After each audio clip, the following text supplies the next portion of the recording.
मैं ओम प्रकाश राजभर ईश्वर की शपथ लेता हूं कि मैं दारा सिंह चौहान मैं अनिल कुमार ईश्वर की शपथ लेता हूं कि मैं विधि द्वारा स्थापित भारत के संविधान के प्रति सच्ची श्रद्धा और निष्ठा रखूंगा। मैं सुनील कुमार शर्मा ईश्वर की शपथ लेता हूं कि मैं विधि द्वारा स्थापित भारत के संविधान के प्रति सच्ची श्रद्धा और निष्ठा रखूंगा। गाजियाबाद से लेकर गाजीपुर की एक एक सीट का समीकरण सेट हो गया है। पीएम मोदी की अगुवाई में सीएम योगी ने 2024 में 80 सीट जीतने का फॉर्मूला तय कर दिया है। पश्चिम से लेकर पूरब के एक एक वोटर पर बीजेपी की नजर है। यूपी सरकार में कैबिनेट विस्तार हुआ है, जिसमें बीजेपी के कोटे से सुशील शर्मा और दारा सिंह चौहान को मंत्री बनाया गया। वहीं एसबी-एसपी के अध्यक्ष ओम प्रकाश राजभर को भी योगी कैबिनेट में जगह मिली है। साथ ही पश्चिमी यूपी को साधने के लिए जैद की पार्टी से अनिल कुमार को भी मंत्री बनाया गया है।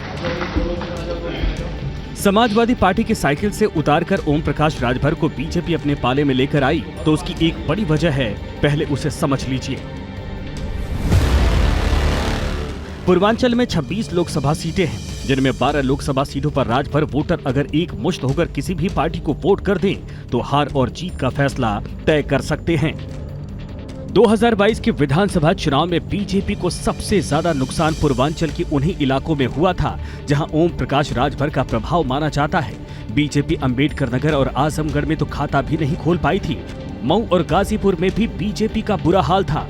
अब राजभर के सहयोग से बीजेपी मिशन पूर्वांचल को अंजाम तक पहुंचाने में जुटी है। इस तरह का जोश रैलियों में मिलता है, उसी तरह का जोश आप यहाँ देख रहे हैं। इसी तरह का जोश 24 के चुनाव में भी आपको मिलेगा। कहीं भी आप रैली देखेंगे तो इसी जोश खरोश के साथ माननीय मुख्यमंत्री योगी आदित्यनाथ जी के सपने को और देश के प्रधानमंत्री माननीय नरेंद्र मोदी जी के सपने को साकार करने के लिए प्रदेश की 80 सीट, देश में 400 सीट जीतने का जो लक्ष्य है उसको पूरा करने का हमारा हर कार्यकर्ता, एक एक कार्यकर्ता अपने अपने बूथ पर अपने इलाके में एनडीए को जिताने का काम करेगा। पूर्वांचल से ही दारा सिंह चौहान भी आते हैं। दारा सिंह चौहान को पार्टी बदलने के लिए जाना जाता है। समाजवादी पार्टी छोड़कर वो बीजेपी में आए, लेकिन उपचुनाव में हार गए। लेकिन बीजेपी को विश्वास है कि दारा सिंह चौहान की वजह से पार्टी को पूर्वांचल में फायदा होगा। बीजेपी की नजर पूर्वांचल के नोनिया समाज के वोट पर है, जिस समाज से दारा सिंह चौहान आते हैं। पूर्वांचल की 26 लोकसभा सीटों में नोनिया चौहान की आबादी हर सीट पर करीब 5,000 से 50,000 तक है। चंदौली, गाजीपुर, बलिया, देवरिया, कुशीनगर, घोसी, आजमगढ़ और जौनपुर में नोनिया चौहान वोटर की संख्या 40 से 50,000 के बीच है। तभी तो बीजेपी ने दारा सिंह चौहान को विधानसभा में हार के बाद भी बीजेपी ने पहले एमएलसी बनाया और अब मंत्री बना दिया। तो जो इस पिछड़े समाज पर जो उन्होंने भरोसा पैदा किया है, उस भरोसे की बुनियाद पे कह रहा हूँ कि आने वाली पार्लियामेंट के चुनाव में 80 की 80 यूपी की सीट जीत करके 400 का लक्ष्य जो है उसको पार करके दुनिया के लोकप्रिय नेता आदरणीय प्रधानमंत्री मोदी जी को फिर तीसरी बार प्रधानमंत्री बनाने का प्राथमिकताएं रहेंगी। प्राथमिकताएं मोदी जी को देश का प्रधानमंत्री बनाना, ये हमारी प्राथमिकता। पूर्वांचल को साधने के बाद बीजेपी ने पश्चिम को भी इंटैक्ट किया है। 2024 के चुनाव से पहले बीजेपी जयंत को भी अपने पाले में लेकर आई। अब आरएलडी के विधायक अनिल कुमार यूपी सरकार में मंत्री बन गए, क्योंकि पश्चिम यूपी में कहावत प्रचलित है, जिसके जाट उसके ठाट। तो इसे भी समझिए। पश्चिम यूपी में जाट आबादी करीब 17% है। पश्चिम यूपी में लोकसभा की 10 से ज्यादा सीटें हैं, जहां जाट वोट बैंक का प्रभाव है। 2024 के लिए बीजेपी 400 का लक्ष्य लेकर चल रही है, जिसमें फोकस है यूपी की 80 सीटों पर। बीजेपी का मकसद क्लियर है। 2024 में जो सीटें बीजेपी हार गई थी, वहां भी 2024 में कमल खिल सके, तभी मिशन 400 का लक्ष्य पूरा होगा। Team news nation.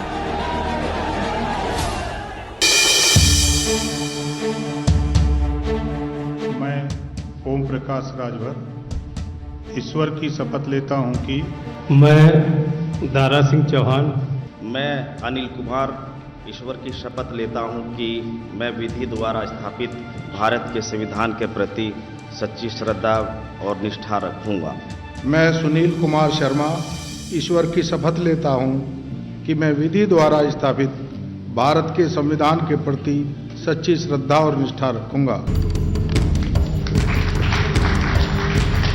गाजियाबाद से लेकर गाजीपुर की एक एक सीट का समीकरण सेट हो गया है। पीएम मोदी की अगुवाई में सीएम योगी ने 2024 में 80 सीट जीतने का फॉर्मूला तय कर दिया है। पश्चिम से लेकर पूरब के एक एक वोटर पर बीजेपी की नजर है। यूपी सरकार में कैबिनेट विस्तार हुआ है, जिसमें बीजेपी के कोटे से सुशील शर्मा और दारा सिंह चौहान को मंत्री बनाया गया। वहीं एसपी के अध्यक्ष ओम प्रकाश राजभर को भी योगी कैबिनेट में जगह मिली है। साथ ही पश्चिमी यूपी को साधने के लिए जैद की पार्टी से अनिल कुमार को भी मंत्री बनाया गया है। समाजवादी पार्टी की साइकिल से उतारकर ओम प्रकाश राजभर को बीजेपी अपने पाले में लेकर आई, तो उसकी एक बड़ी वजह है, पहले उसे समझ लीजिए।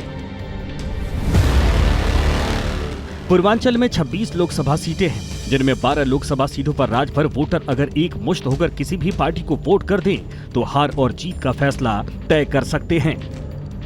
2022 के विधानसभा चुनाव में बीजेपी को सबसे ज्यादा नुकसान पूर्वांचल के उन्हीं इलाकों में हुआ था, जहां ओम प्रकाश राजभर का प्रभाव माना जाता है।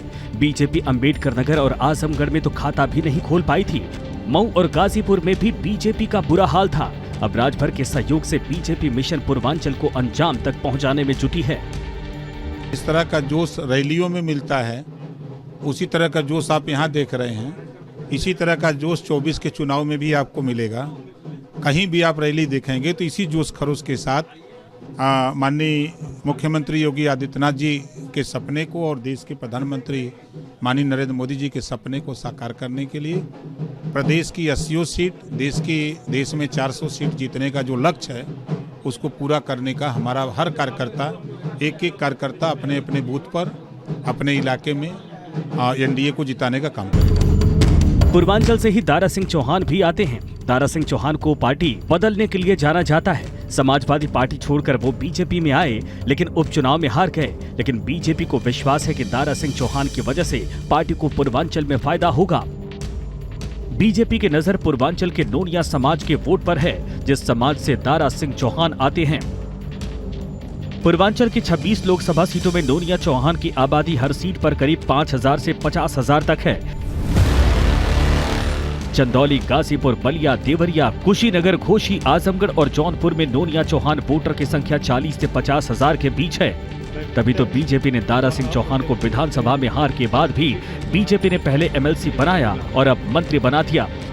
तो जो इस पिछड़े समाज पर जो उन्होंने भरोसा पैदा किया है, उस भरोसे की बुनियाद पे कह रहा हूँ कि आने वाली पार्लियामेंट के चुनाव में 80 की 80 यूपी की सीट जीत करके 400 का लक्ष्य जो है उसको पार करके दुनिया के लोकप्रिय नेता आदरणीय प्रधानमंत्री मोदी जी को फिर तीसरी बार प्रधानमंत्री बनाने का प्राथमिकताएं रहेंगी।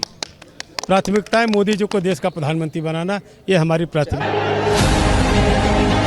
पूर्वांचल को साधने के बाद बीजेपी ने पश्चिम को भी इंटैक्ट किया है। 2024 के चुनाव से पहले बीजेपी जयंत को भी अपने पाले में लेकर आई।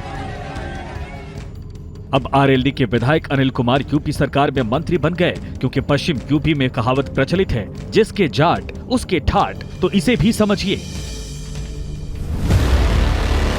पश्चिम यूपी में जाट आबादी करीब 17% है। पश्चिम यूपी में लोकसभा की 10 से ज्यादा सीटें हैं, जहां जाट वोट बैंक का प्रभाव है। 2024 के लिए बीजेपी 400 का लक्ष्य लेकर चल रही है, जिसमें फोकस है यूपी की 80 सीटों पर। बीजेपी का मकसद क्लियर है। 2024 में जो सीटें बीजेपी हार गई थी, वहां भी 2024 में कमल खिल सके, तभी मिशन 400 का लक्ष्य पूरा होगा। Team news nation.